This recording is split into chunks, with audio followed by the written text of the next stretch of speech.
Vous vous réveillez souvent au milieu de la nuit et vous vous demandez pourquoi vous avez du mal à vous rendormir quand cela arrive. Eh bien, cela pourrait être parce que vous faites partie des élus de Dieu. Assurez-vous de regarder cette vidéo jusqu'à la fin, je vais vous expliquer pourquoi Dieu vous réveille entre 3 heures et 5 heures du matin. Vous découvrirez également ce qu'il faut faire et comment profiter de cette saison spéciale. Avant de continuer, si c'est votre première fois sur cette chaîne YouTube, abonnez-vous. Ce n'est pas une coïncidence si vous vous réveillez à certaines heures chaque nuit, surtout entre 3 heures et 5 heures. Vous pourriez penser que vous avez de l'insomnie, mais non, ce n'est probablement pas un problème de sommeil. En réalité, quelque chose de spirituel se passe. Dieu essaie de vous atteindre en tant que l'un de ses élus. Au lieu de paniquer à cause de votre manque de sommeil, écoutez la raison pour laquelle Dieu vous garde éveillé à cette heure de la nuit. Il existe plusieurs veilles, y compris celle entre 3 heures et 5 heures du matin. C'est la 4e et dernière veille, et elle est très importante car c'est une heure de visitation, un moment où Dieu visite ses élus avec des ministères angéliques. Pendant cette 4e veille, vous pouvez vivre des rencontres qui changeront votre vie et celle des générations futures. Cela se voit dans la Bible, dans le livre de la Genèse 32-26, où il est dit « Alors l'homme dit « Laisse-moi partir, car il fait jour. » Mais Jacob répondit « Je ne te laisserai pas partir sans que tu me bénisses. » Il s'agissait de la rencontre de Jacob avec un ange, et on croit que cet événement s'est déroulé entre 3 heures et 5 heures, car c'est généralement l'heure la plus sombre avant l'aube. Vous pouvez voir que l'ange suppliait Jacob de le laisser partir, car le jour se levait. La visitation de Jacob par l'ange a transformé sa vie à jamais. C'est la naissance d'une nation appelée Israël. Le Seigneur Jésus-Christ, dans Marc 6,48, marcha aussi sur l'eau pour rejoindre ses disciples lorsqu'ils luttaient contre une terrible tempête, à la même 4e veille. Les événements stratégiques de la bénédiction et de l'intervention de Dieu se sont produits à la 4e veille. Dieu veut aussi vous visiter, tout comme il a visité Jacob et les disciples, qui étaient également élus. Vous pouvez donc voir l'importance de cette veille que Dieu veut que vous fassiez à ces heures. Vous ne devez pas vous forcer à vous rendormir. Dieu veut que vous maximisiez ce moment de rencontre car il est sur le point d'accomplir de grandes œuvres dans votre vie. Voici 3 choses que Dieu veut que vous fassiez lorsque vous êtes éveillé entre 3 heures et 5 heures. 1. Priez avec ferveur contre l'ennemi. Le diable est connu pour pervertir toutes les bonnes choses que Dieu fait. Tout comme Dieu utilise la 4e veille pour visiter son peuple, le diable et ses agents travaillent aussi à cette heure pour détruire ce que Dieu fait dans votre vie. Cette heure est également connue comme un moment d'activité démoniaque. L'heure de 3 heures du matin est appelée l'heure du mal. Parfois, quand tout semble aller mal dans votre journée et que vous voyez les empreintes du diable à l'œuvre, tout cela provient des mauvaises semences que l'ennemi a semées à une telle heure maléfique. Jésus a confirmé cela dans Matthieu 13,25 en disant « Mais pendant que tout le monde dormait, son ennemi vint, sema de l'ivraie parmi le blé et s'en alla. » C'est pourquoi Dieu continue de vous réveiller. Il veut que vous soyez vigilants et que vous défendiez votre territoire contre l'ennemi. Souvenez-vous que les armes de votre combat ne sont pas charnelles, elles sont assez puissantes pour renverser les forteresses. Mais si vous avez une bonne arme mais refusez de l'utiliser, cela a-t-il un sens? L'une des armes de votre combat est la prière de minuit. Dieu vous réveille afin que vous puissiez l'utiliser contre l'ennemi. Dieu vous a choisi pour être un guetteur, non seulement pour vous-même, mais aussi pour vos proches. Ézéchiel 33,6 dit « Mais si le guetteur voit l'épée venir et ne sonne pas de la trompette pour avertir le peuple, et que l'épée vienne et emporte quelqu'un, cette personne mourra à cause de son péché, mais je tiendrai le guetteur responsable de son sang. » Si vous avez reçu des incitations de la part de Dieu pour être éveillé à l'heure de la 4e veille, vous devez y répondre, car la vie des autres est en jeu. Vous êtes chargé de protéger les autres, vous ne pouvez donc pas dormir. plus le diable s'oppose à ce que vous receviez les bénédictions de Dieu et cherche activement à détruire tout le bien que Dieu a en réserve pour vous, plus vous devez prier avec ferveur et engager une guerre spirituelle. Vous devez être proactif dans votre résistance à toute tentative de vous détourner du but de Dieu pour votre vie. Il est aussi important de vous souvenir de vos rêves avant de vous réveiller. En effet, Dieu veut que vous priez avec un but, qu'il vous révèle ses desseins pour vous. Ce souvenir de votre dernier rêve vous donnera une idée de ce dont vous devez parler à Dieu. Vous devez aussi développer l'habitude de la gratitude. Vous devez remercier Dieu pour un nouveau jour et pour ses promesses dans votre vie. Remerciez-le de vous avoir choisi comme sentinelle et de vous avoir donné autorité sur les œuvres du diable. Vous pouvez profiter de ce moment pour communier avec Dieu. Vous devez vous rappeler que vous êtes en veille. Cette heure de vigilance est un moment où votre homme spirituel est le plus actif, car votre atmosphère est calme et silencieuse, et Dieu aime parler à de tels moments. Cela ne signifie pas qu'il ne parle pas à d'autres moments. Dieu parle toujours. Mais lorsqu'il parle pendant les heures de veille, il délivre des instructions spécifiques.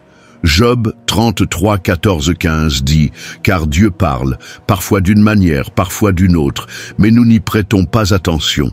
Il parle dans des rêves, dans des visions de nuit, quand les hommes sont plongés dans un sommeil profond, lorsqu'ils sont endormis sur leur lit. Dieu vous parlera et scellera des instructions profondes dans votre esprit. Vous ne pouvez pas décoder ces instructions à moins de vous engager dans la méditation. Pour méditer, vous devez porter toute votre attention et ne pas chercher à sortir du lit. Vous pouvez rester plus longtemps ou vous asseoir et reconnaître la présence de Dieu. Ce n'est pas le moment de jongler avec d'autres activités pendant que vous lui parlez en pensée. Demandez à Dieu de vous parler, de vous dire des choses spécifiques qu'il veut que vous fassiez. Vous commencerez à ressentir des choses, à entendre Dieu vous parler. Il pourrait même vous donner des instructions concernant vos affaires, vos finances et vos proches. Il peut même vous informer d'événements futurs dans votre pays ou dans la communauté où vous vivez. En restant en silence, vous commencerez à comprendre ce qui se passe dans le domaine spirituel et à percevoir ce qui se passe autour de vous. Vous pourrez comprendre distinctement les instructions de sa voix, car votre esprit communie avec Dieu. Vous commencerez à obtenir des interprétations des rêves que vous avez eus précédemment et comment les aborder. Une autre chose que Dieu peut vous donner à cette heure est de nouvelles idées. Il vous donnera des solutions à des problèmes de longue date que vous avez essayé de résoudre. C'est ici que l'inspiration divine vient pour vos affaires. Ne laissez pas passer tout cela. Marc 1h35 témoigne que Jésus se levait tôt le matin, quand il faisait encore sombre. La Bible dit qu'il cherchait un endroit retiré pour prier. Jésus faisait cela pour se reconnecter avec Dieu et recevoir des instructions. Nouvelles idées sur ce qu'il devrait faire ce jour-là. Il était toujours occupé pendant la journée, mais il parlait à Dieu la nuit ou aux premières heures du matin. Il n'est pas surprenant qu'il n'ait jamais manqué d'idées ni de pouvoir tout au long de son temps sur terre. Si vous adoptez également cela, Dieu continuera à vous rafraîchir. L'heure de la 4e veille est également un moment pour l'éveil spirituel dans votre marche avec Dieu. En restant éveillé pour communier avec Dieu chaque jour, vous expérimenterez un ciel ouvert dans votre relation avec lui. Cependant, en méditant, vous devez documenter tout ce que Dieu dit, y compris vos pensées. Vous pouvez aussi lui poser des questions sur vos préoccupations et attendre patiemment sa réponse. Troisièmement, parlez de votre journée. Il y a du pouvoir dans votre langue. La Bible dit que la mort et la vie sont au pouvoir de la langue. Vous pouvez prononcer la vie sur vous-même et la mort sur des choses ou des personnes qui vous sont chères. Malheureusement, beaucoup de chrétiens n'utilisent pas leur pouvoir. Ils laissent ce pouvoir leur échapper et donnent au diable la chance de vous affliger. Vous ne devez pas laisser cela se produire. Utilisez donc le pouvoir de votre langue pour parler et remodeler votre journée. Le meilleur moment pour le faire est entre 3h et 5h du matin. Après avoir annulé les mauvaises semences que l'ennemi a semées pendant que vous dormiez, commencez à semer de nouvelles semences de bénédiction par vos paroles. Prononcez la parole de Dieu sur les activités de votre journée. Proclamez la victoire sur chaque enchantement et divination du diable par vos mots. Vous pouvez commander aux éléments de la terre de travailler pour votre bien. Dans le livre de Josué 10:12-13, Josué parla au soleil et à la lune pour qu'ils restent immobiles pendant que les Israélites combattaient les Amoréens. Ces éléments obéirent. Le soleil resta immobile presque toute la journée et ne se coucha pas jusqu'à ce qu'ils aient défait leurs ennemis. Avez-vous déjà planifié de nombreuses tâches quotidiennes et soudainement la pluie a interrompu tout votre travail? Cela ne doit plus être votre expérience. La 4e heure est aussi un moment pour reconstruire les événements de votre journée.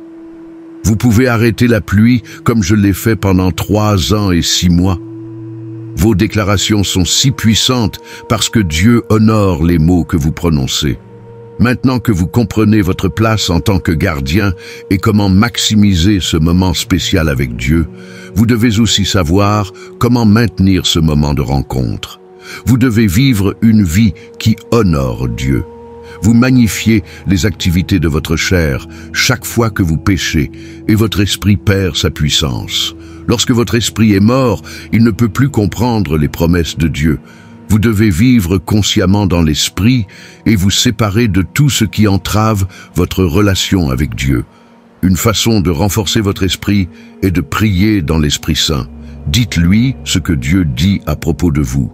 Comment pouvez-vous être sûr de ne pas vous rendormir lorsque Dieu vous incite à prier? C'est très simple. Ayez la détermination d'obéir à Dieu. Vous ne rejetterez pas ses incitations et ne succomberez pas au sommeil. Si vous respectez Dieu, vous serez peut-être fatigué après le travail, mais votre respect pour lui vous fera vous lever lorsqu'il aura besoin de vous rappeler. Vous êtes le collaborateur de Dieu. Il s'associe avec vous pour accomplir sa volonté sur terre. Mais lorsque vous ne lui répondez pas, il se sent triste, car votre négligence à ce moment-là peut avoir de graves conséquences. Vous devez être intentionnel dans la création de temps pour Dieu le matin. Vous ne pouvez pas pleinement connaître la voix de Dieu tant que vous ne passez pas du temps avec lui régulièrement. Vous devez vraiment désirer une relation avec Dieu. La plupart du temps, lorsqu'il vous pousse à rester éveillé, ne lui demandez pas toujours ce dont vous avez besoin. Cherchez à le connaître personnellement et ouvrez-lui votre cœur pour que votre esprit puisse communiquer avec lui. Alors, la prochaine fois que Dieu vous réveille, ne vous rendormez pas. Prions. Père, je viens devant toi aujourd'hui et je te remercie pour prendre soin de moi comme tu le fais. Je ne suis pas suffisant sans toi. Tu es mon aide et celui qui me soutient. Merci pour les paroles que j'ai reçues aujourd'hui. Merci pour avoir révélé ta volonté pour ma vie. Je suis reconnaissant pour la manière dont tu m'as porté dans tes bras jusqu'à maintenant. Je suis humble devant ta bonté envers moi. Elle a été accablante et je t'adorerai toujours. Seigneur, je te demande de sonder mon cœur et de voir s'il y a quelque chose que je fais qui ne te plaît pas et aie pitié de moi. Je me repens de tout ce que tu n'aimes pas et je reçois ta force par l'Esprit Saint pour toujours vivre selon tes préceptes et accomplir tes plans pour moi. Saint-Esprit, je te demande ton aide, car je ne peux accomplir aucune tâche que tu m'as donnée. Aide-moi à comprendre les leçons que tu m'as enseignées aujourd'hui sur l'heure de la 4e veille. Je ne sais pas comment maximiser cette saison par moi-même. J'ai besoin que tu me rendes conscient quand tu me réveilles pendant que je m'assieds avec toi en méditation. Donne-moi la grâce d'être sensible à tes instructions pour moi. Ô Seigneur, je te demande de me fortifier afin que je ne me rendorme pas pendant que tu communiques avec moi. Jésus, je te rends ma vie. Aide-moi à éviter tout ce qui éloigne ta présence de moi. Enseigne-moi à vivre consciemment dans ta présence. Ouvre mon cœur aux choses qui construiront ma relation avec toi chaque jour. Abba, je te demande de m'aider à communier avec toi. Donne-moi la grâce d'intercéder conformément à ta volonté pour moi. Je ne veux pas prier de manière désordonnée. Je demande la grâce, attendre en prière pour que ma manifestation arrive. Seigneur, que ta grâce divine vienne sur moi. Je décrète que je reçois la force de prier contre les plans de l'ennemi. Je détruis toute œuvre du diable contre ma carrière et mes finances. Je prie pour que ma famille et mes proches soient protégés sous la garde du Saint-Esprit. À partir de maintenant, je deviens sensible à la voix de Dieu. Je reçois l'aide de Dieu par le Saint-Esprit. Au nom de Jésus, Amen. Cette vidéo vous a-t-elle béni? N'oubliez pas de vous abonner à notre chaîne si vous ne l'avez pas encore fait. Aimez la vidéo pour recevoir plus de notifications qui amélioreront votre vie et votre marche avec Dieu. Si vous ne l'avez pas encore fait, aimez la vidéo pour recevoir plus de notifications qui amélioreront votre vie et votre marche avec Dieu. Mes chers amis, nous avons atteint la fin de ce message enrichissant. J'espère qu'il a été révélateur pour vous. Avant de nous séparer, je vous demande de bien vouloir partager cette vidéo si vous croyez qu'elle peut toucher et aider d'autres membres de notre grande famille chrétienne qui sont encore dans l'ignorance. Allez en paix, car le Seigneur est avec vous.